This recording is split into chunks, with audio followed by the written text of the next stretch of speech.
So we'll probably just go over what we had here was so 2nd of October 1950 is when you joined LGMA. Yeah. Says here you're educated in Bundaberg. Yeah. For your entire schooling. Received the OAM in 1989 for service to local government. Yeah. The IMM Certificate of Merit in 1984 for service to the Institute. Yeah. Awarded life membership of IMM in 1993. Yeah. Says you work for Wangara Shire Council, that's Bundaberg, isn't it? Yeah. Miriam Vale Shire Council, Cardwell, Isis Shire, and then Beaudesert Shire. That's right. And you finished up at Beaudesert, didn't you? Yeah. Yeah. You're a fellow of the IMM and held the position of Divisional Council membership, Junior Vice President, Senior Vice President and President, as well as a Federal Councillor from 78 to 1980. And you're also on the Local Government Act Review Working Party in 87 to 89. Yeah. So all that's correct? Yeah. Yeah, that's good. That sounds all right. Yeah. And when did you finish up? August 1990. 1990, eh?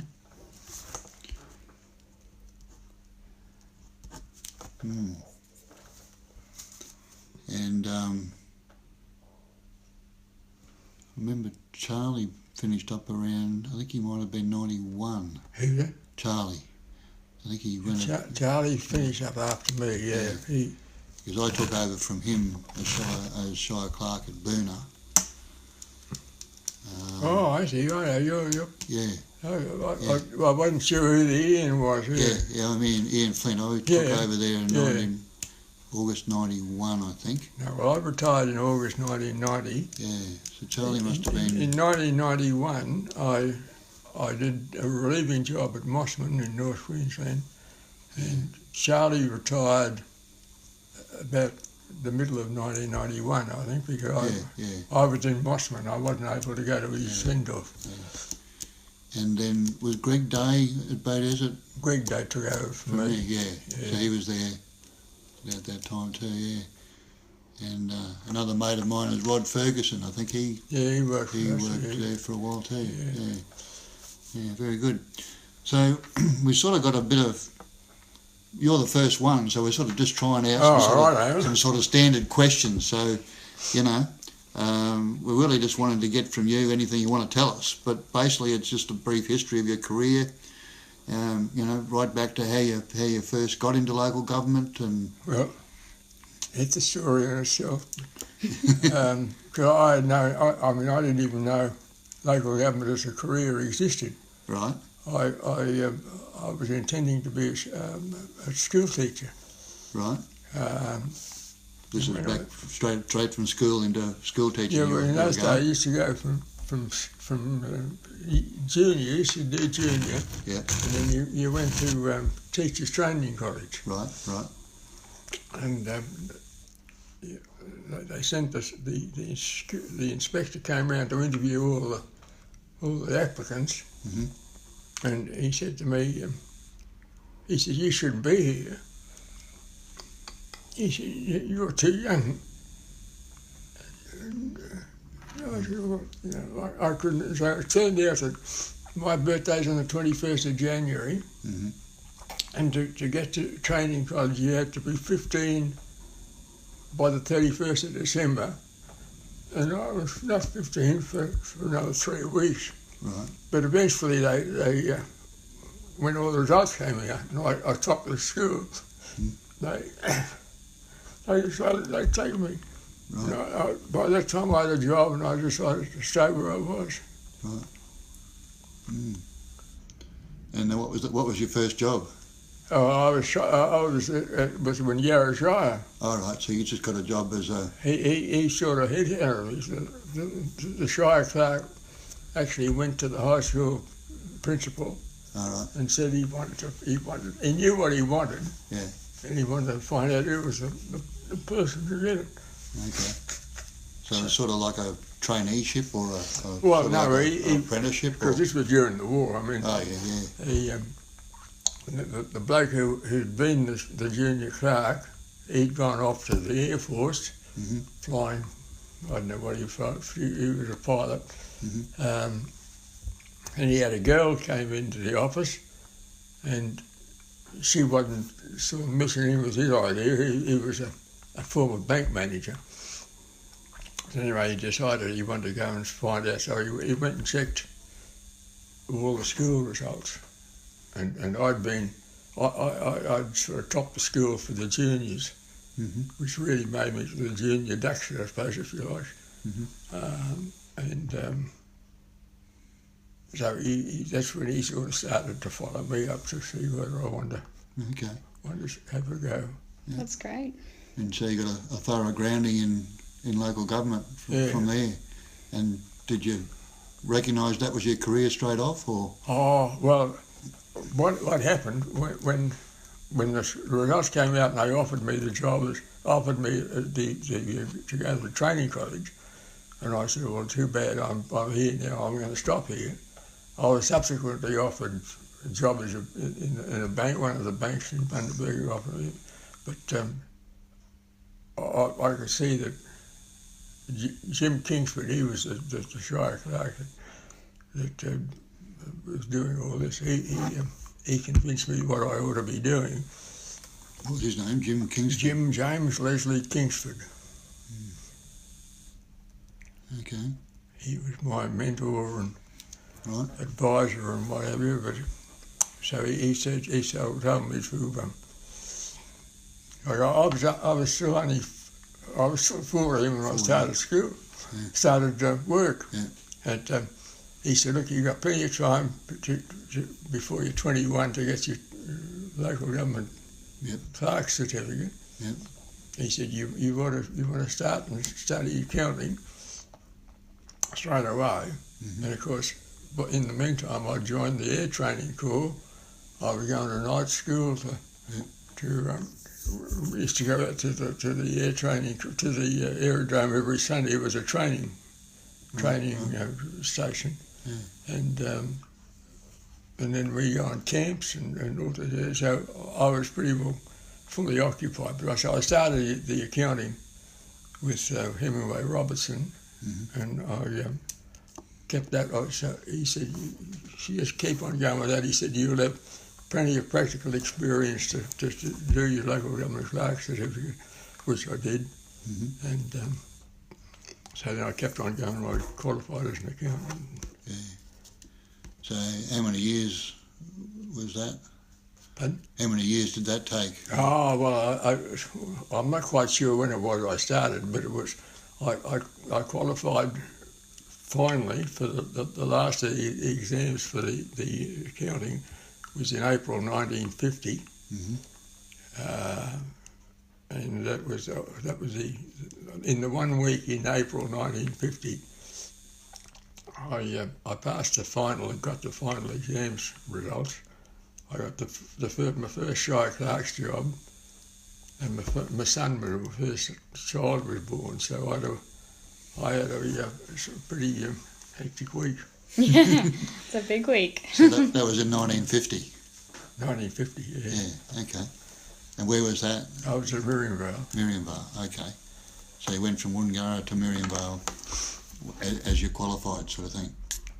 Well, I went to Miriamvale as a junior clerk. I was only 19 when I went there. Oh, okay, righto. And then you finished your qualification. The bloke who was the shire clerk he was in his 70s then, I'd say, when I went there. Anyway, within 3 years, I was the shire clerk. I was only 22, so. That was pretty young. Yeah, well, there was always debate about who was the youngest at the time. Yeah. And so each of these councils you went to then were all shire clerk jobs? Yeah. Oh, yeah. Until I went to Bay Desert, I took a gamble there. I went to Bay Desert as the deputy. Because I knew that Ernie Lancaster he was probably in his 70s. He wasn't going to be there too long. And I reckon I took the punt that if all else failed, I'd stop in Bow Desert for the rest of my life. But I mean, if I was as good as I thought I was, I should be able to get the Shire Clerk's job when he retired. So and that's what happened. Yeah. So what made you want to move from council to council? Oh, just promotions to sort of better yourself. That's what it amounted to. Bigger councils each time, and getting And Bow Desert had closer to the city. Bow Desert had a lot of, like when I went to Bow Desert, it had a common boundary with Brisbane City. So we went from Brisbane City to the New South Wales border. It was a big area. Yeah, that is. Yeah, so would have seen a lot of changes in those times. A lot of changes in Bow Desert.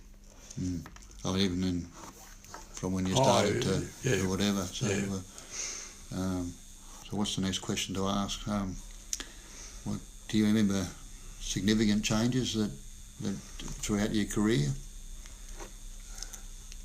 You mean in the scope of the job, or in the local government industry itself? Like we finished up around 1990 with the amalgamations pending, and I know it was a bit later, but new legislation and everything. Yeah, and you had the Local Government Act review that you were on there. That's when everything was starting to change, wasn't it? But before then, was it sort of pretty well constant, or? Yeah, well, it probably depended on where you were. I mean, I went from Miriamvale, which was pretty small. There was only, I had one girl in the office, and that was the size of the staff. I went from there to Tully, which was my first exposure to politics in the council. It was only the Labor Party that was causing, not causing, they were running a team, and there was nobody else running a team. So I went there in February of 1955, and they had the election was in April, must have been April 1955. It wouldn't have been March, it would have been April, I think, 1955. And we got the chairman that had been there for, I don't know, 12 years, I think. He got rolled, and they got, I think, 3 new councils. The council, there were only 7 of them. I think 3 of them were new ones. It was really a big turnover. So it really made me realise what I had to do if I was going to make a success of being a Shire Clerk. I realised I was going to be exposed to things that no way I would have ever been exposed to in Miriamvale. So, and of course, it went on from there. I mean, Childers was it was a pretty stable sort of area. But I knew at Bow Desert it was going to be all sorts of things. Like I went there just when there was all the development was starting. Is it fair to say there was a change from just an administrative role to more of a political role over time, or well, the relationship between the chairman and the Shire Clerk was always important? It was always important, but it had to be worked on. It was a role that really had to work at. And you couldn't always get what you thought you needed or what you should have happened. You really had to decide which was the war you were going to fight. Compromise. Play politics. So, sorry, I'm probably digressing a bit. You might. I was just going to say this. Bow Desert, when I left, they presented me with that what used to be called an illuminated address, and that would have mainly been written by the then chairman. So I mean, it just goes to prove that it can work. True. Wow. You've got your Order of Australia. I've never seen one of those before on the wall. Mm. So, just almost lost my train of thought there, but as well as mentors and networks, which I'd like you to talk about, there was also the role that the IMM played.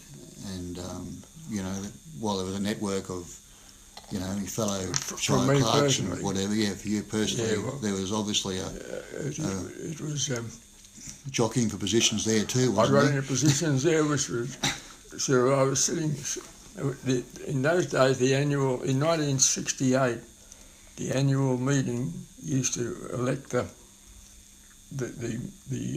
divisional councillors, and at the annual meeting, and I was sitting there, sort of just taking it all in, and somebody got up and nominated me to go on the divisional council, and I thought, anyway, so I got on. That was 1968, and I was there till 1992. So, and it was.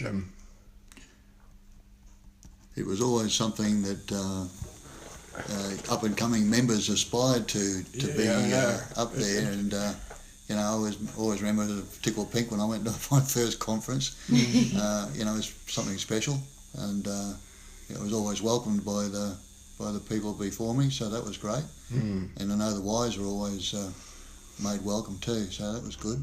It became a sort of a family sort of thing. Yeah. And you guys were the role. You know, you call them the trailblazers. I was really, when you talked about I was junior vice president, senior vice president, and then the president. During those, if you look at who was in other positions, when I was the junior vice president, Laurie Payne in Mackay was the president, so that if anything happened, he was a long way away from Brisbane, and he wasn't very well anyway. It was Brisbane-centric then, wasn't it? The Secretariat and everything was in Brisbane. Then the next one on the line was Jack Pender, who was at Hinchinbrook at Ingham, so he wasn't readily available. So if anything went on that involved the Institute in Brisbane, which somebody was wanted, I was the bloke that to go down and represent the Institute. The donkey, Well, that would have been great. Excuse me, I got You're to keep up. When they did this, I lost the nerve that controls all the eyebrow and the eyelid, and the eye doesn't sort of close properly, and it tends to weep a lot. Well, just tell us if you need a break or if we're going too long or anything. It's just I just got to keep doing whatever needs to be done. But I had a session yesterday with some laser on the left eye. So it was all. He did a good job on it anyway, I think. So anyway, so getting back, I was getting exposed to a lot more than a lot of them, because I was there a lot longer.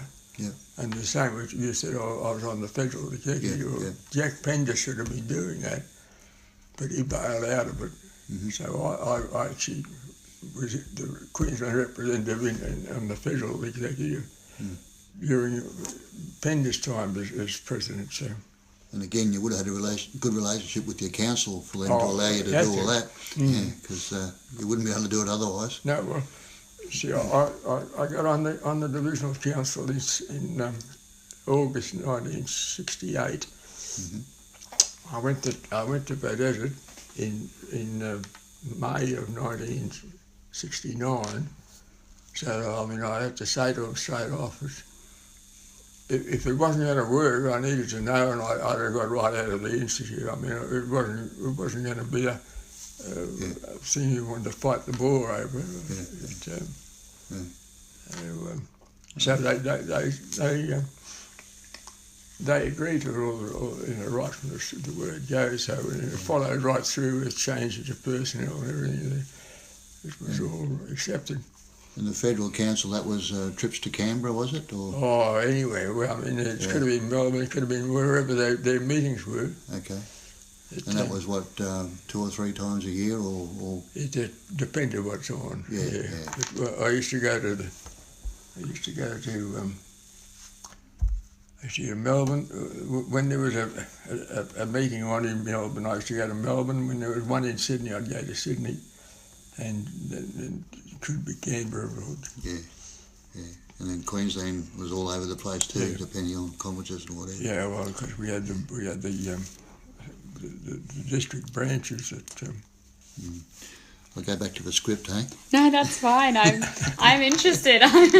So did it look good for the council that you were doing all these other things, or did it look good for Beaudesert Shire Council that you were involved in other things? They could see it was good for them. Yeah. And I mean, it was the same with when they started the national conference. They used to have this in May every second year. They ran. Well, when they started, I was at Beaudesert, just at Beaudesert. Hadn't been there 12 months or something, and they decided to send me to that. So I kept every 2 years. I just got sent. You've got to get a council resolution to be able to go. Oh, okay, right. And in those days too, the councillors used to attend conferences. Yes. Now they don't do it so much, but there was a real partnership between the council and the officers, sort of thing. Yeah.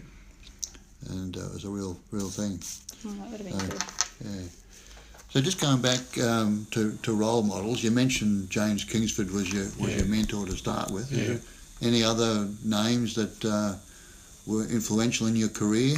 I wouldn't think so, because he like I worked there for 4 years, and then I went to Miriamvale, and then from Miriamvale I went on to Tully. He probably wouldn't have advised me to go to Tully. The bloke that advised me to go to Tully was Arthur Forno. Yeah, Arthur Forno, yeah. Who was another one that was in the in the hierarchy. There was Arthur Forno and Arthur Angove and Seth Doane were all those names. Apart from Slaughter. I mean, Slaughter was the big noise in it. He was the Brisbane City CEO, Shire Clerk. Town clerk, they call them then, didn't they? Yeah. Ian's versing me on all the terms. Yeah. So, outside of local government, was there a particular leader or a politician or anyone like that was sort of influential, or you looked up to, or anything like that around really. that time? Not really. It was a sort of you're too busy doing things. It was really hectic. I mean, Did you get much time for a work balance? No, I didn't. Work-life balance? It was all work. No recreation. I went to Beaudesert. My sport was golf. Yeah. And I was on a single-figure handicap. But I mean, to play on a single-figure handicap, you really got to play. And play. You know, I mean, that wasn't on, so I finished up giving up golf, and I started bowls. I was on the basis I was not trying to get involved competitively in the bowls, but that didn't last either. Okay. So I mean, I was everywhere I went. I was something in something. I was at Miriamvale, I was just in the community, you mean? Well, in the sporting thing. If I was in golf, I was well and truly, you know. I'd only been there a couple of years, and I was the secretary. I was secretary when I was 21, and they were getting their first liquor licence. It sort of came with local government that if you're involved in the community in any way, you sort of got an office bearer position as well. Yeah. So I remember I've done lots of things with kindergartens and sporting groups and whatever too. So. It's hard to identify anybody. What about socialising? Was it just within your own network that you socialised? Yeah. I know that you guys would have got together fairly regularly. Yeah. Yeah. Yeah, well, we had all the divisional council meetings. It was a bit hard in those days, travelling and everything. Would have been a real job to be away. Did you travel by train or? I've travelled by everything. When I was in Tully, on one occasion I went on holidays at Tully in the school holidays, when the school holidays started in December. Went and came to Bundaberg where my family were and Audrey's family were, and I just got to Bundaberg to find that they'd been trying to get me on the telephone. Of course, telephones in those days weren't what they are today. So they eventually got me to tell me that the 2IC, his wife had, she had breast cancer, I think. And anyway, they sent her off to Brisbane and he'd gone too. So there was sort of nobody. So I got a plane that took me, and to get a plane to get to Tully by plane, well, in those days we used to go to Innisfail. They used to. So I flew back to Innisfail and someone picked me up. They took me back. We had the big council meeting and all the rest of it, and I got on the 2nd Division of the mail train to come back to Bundaberg. Terrible trip. But I didn't mind travelling by trains if the train was. When you're not being served by an airport, it's. You'd have to sort of plan ahead a lot more than you do these days, where you can't just instantaneously decide to do something. You'd have to be planned ahead, and the conferences were a week, and I can remember the best part of the conference was the sporting afternoon. That was all gone by the wayside now, but it was a good way of networking and socialising. Well, we still have the beach versus bush competition. Yeah. Not very rigorous sporting event, but it's good fun nonetheless. So we've sort of come across a few things there. I guess if you had to nominate a highlight and a low light, what would you come up with? There's some funny things. When I went to Tully in '55. The Olympic Games were in Melbourne in 1956, and I'd only just hit the place up there, and they were calling meetings of all the councils around the Cairns area. You had to they had to provide the runners to take the torch from Cairns to Melbourne, and you were supposed to provide a runner for every mile of the highway. And if you've ever travelled up there, you know that it's a long highway. It's a long highway in Cardwell Shire. It would have been nothing like what it looks like today either. So that became the sort of the big thing to keep everybody going was. They were training they had to do the mile in 7 minutes, I think. If they wanted to qualify to get into the relay. And wow, it's surprisingly, that's pretty quick. It's surprising how many we got. But in the event, of course, Cairns said he only had a few miles, and Johnson Shire, it was a big area, but it didn't have such a big long highway as Cardwell had. So we finished up. I was on the go 24 hours a day for that following and picking up the runners, but we finished up 18 miles from Townsville. Right. Wow. The last runner was a bloke called Danny Clifford. He was a rugby league footballer, played for Queensland. he came from Tully, and he was the last runner we had. But anyway, so that was your highlight? Well, it was at the time. Yeah. But I mean, arising out of that, we started an athletics club in Tully that sort of grew out of that. And similarly, we in Miriamvale, I was the treasurer. I was the treasurer of the local ambulance committee. They formed a radio committee, which was designed to provide all the funds were going to go back to the ambulance, to sort of, things like that. But one after the other, you find those things wherever you go. Yeah.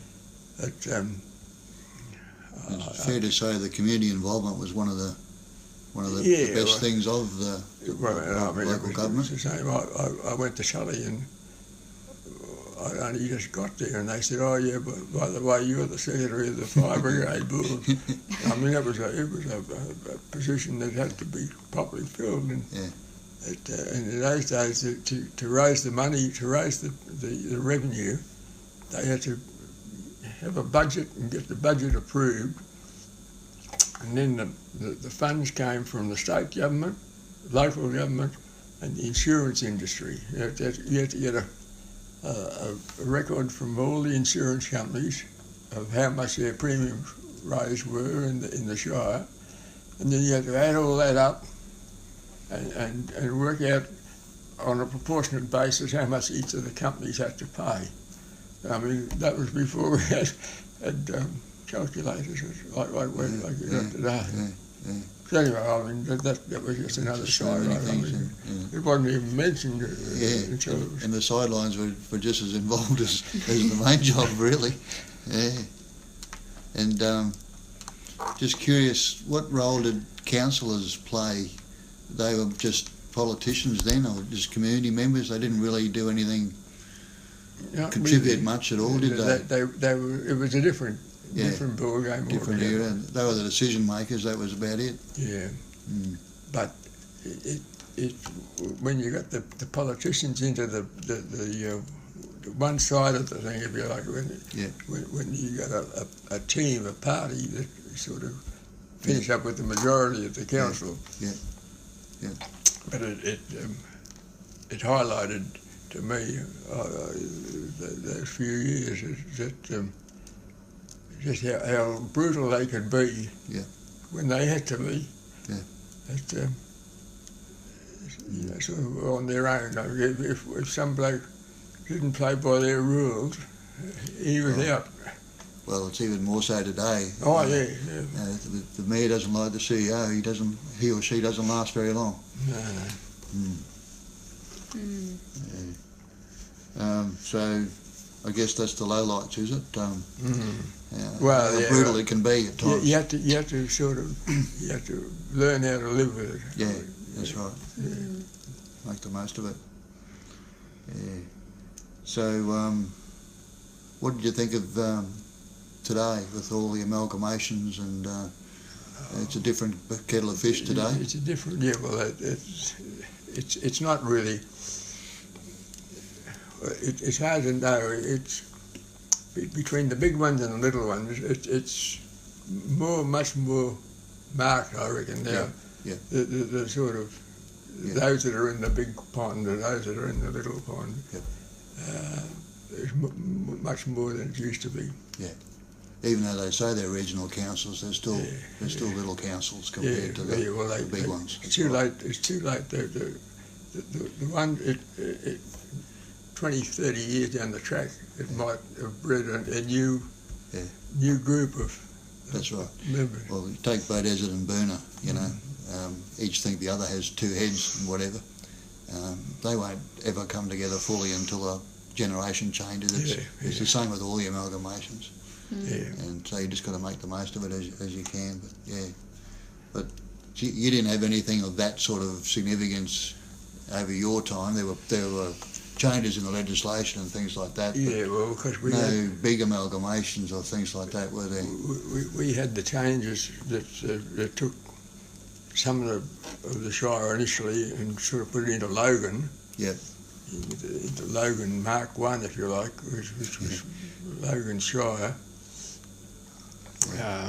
And then the next bit, it kept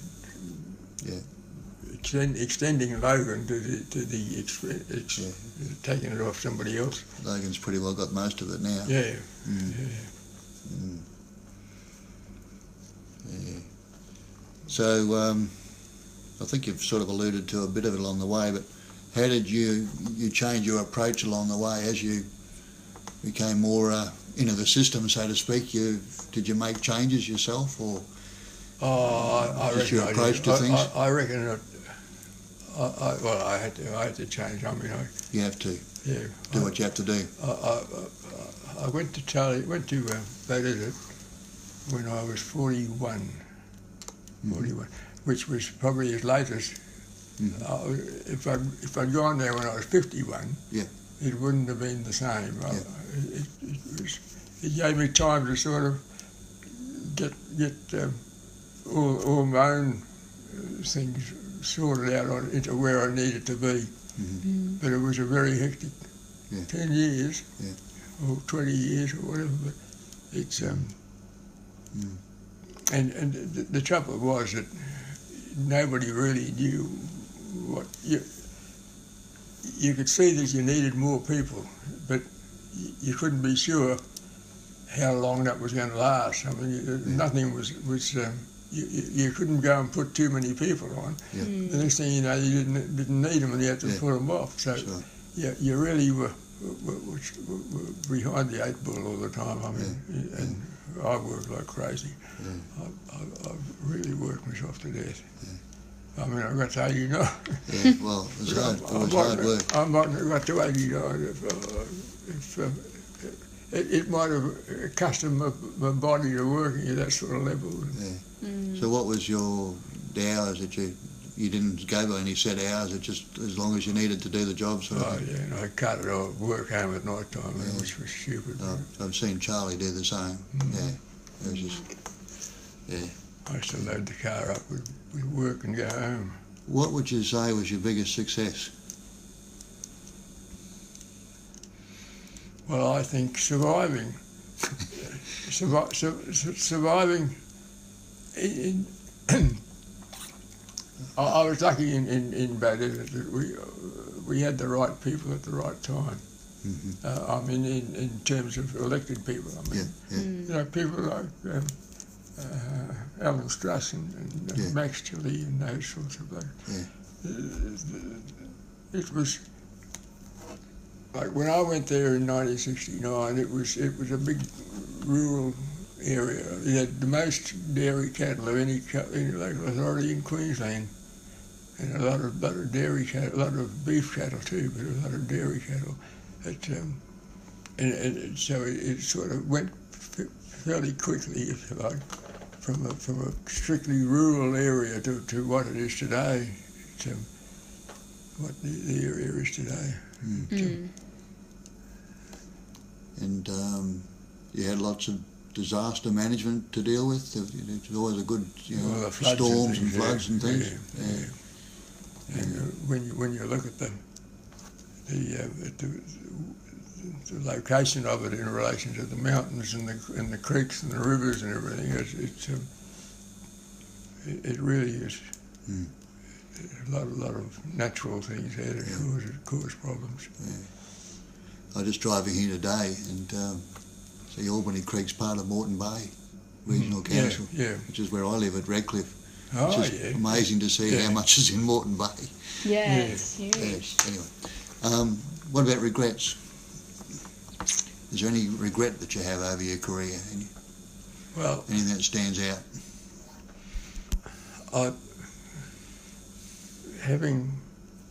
Living like I do now, with sort of not too much I can do, you tend to go back over your life and think, And I often think there's a few odd things that I would have done differently now. But I mean, there's no... the benefit of hindsight. Yeah, that's right. But at the time... At the time, it was every time something happened, like when Logan was created the last time, when we had the big to do the assets and liabilities and all of that. I mean, that was thorns in there everywhere. But there were things that happened then that probably I might have done differently if I'd had a chance to do them differently. Yeah. But as you say, with hindsight, you can do all sorts of things. That's right. At the time, you've just got to do what you think's best. That's right. And you've got to do it quickly because you haven't got time to be procrastinating. Is what you really need. Would you agree? Yeah. I think that I was just reading a journal that came the other day. There's still the problems coming on all the time between the CEOs and the mayor. I'd like to think that the really competent ones have managed to work out the system. Work out. I mean, it's got to be give and take. I mean, and all those kept that there's probably a few of the mayors that might be very difficult to come to grips with. But they've got the hire and firepower now that they didn't have before, so that makes it very difficult. We can thank Campbell for that, Campbell Newman. Got the Act changed to have that in there, so that all councils were the same as Brisbane City, basically. So you still keep up to not everything. But I didn't know that, for instance. I didn't know that they could go hire and fire. Yeah, that makes it very hard when the mayors stick their nose into staff matters, really, and it's very, very difficult. But anyway, it's tricky. Yeah, for sure. But you've got to be able to work with them. Got to have that relationship, or it just doesn't work, as we know. So, is there anything else you'd like to share with us? Any stories you'd like to tell us? Anything you might have been keeping secret all this time, but you now want to let us in on? I don't think I've got any of them. But,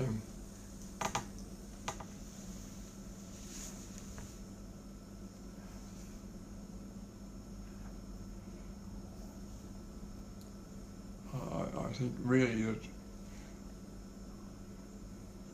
it's got to be a lot of common sense has got to be attached to the whole thing. It's people, they get great ideas and they don't really follow them through to find out what's going to be the likely problems with that. Plenty of ideas. Usually the poor Shire clerk had to sort out the reality of it. Easy for the councillors to sit there and throw ideas. And how's the family? Growing. That's what it was. Audrey and I, we were almost like, my birthday's in January, hers was in March, and we were both the same year. Like we both turned 80 in the same year. So were you childhood sweethearts at Bundaberg, or? No. This was sort of completely. I went to Miriamvale. As I said, when I was 19 when I went to Miriamvale. And there was only the Shire clerk, and I was the only other one on the staff. And I mean, I wouldn't have thought too much about anything other than what was going to happen with the work. And I met Audrey. She was. Her father died not long before I went there, unexpectedly as a result of an operation. But we sort of got together fairly. She was quite a good tennis player and quite a good golfer actually, but that was our 80th birthday. I think we had a family get together, but since then I've now got 3 children.